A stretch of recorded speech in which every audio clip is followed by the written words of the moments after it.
You are looking at Julian's pronunciation guide, where we look at how to pronounce better some of the most mispronounced words in the world, like this other curious word. But how do you say what you're looking for today?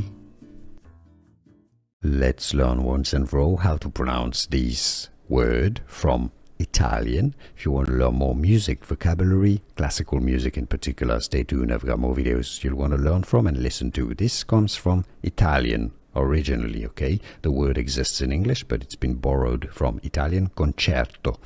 That's your Italian pronunciation. Concerto, meaning concert, of course, in Italian.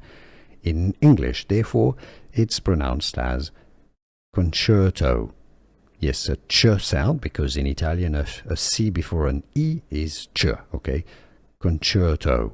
Or the Americans say it as concerto, concerto, or concerto. That's your English pronunciation from Italian, concerto.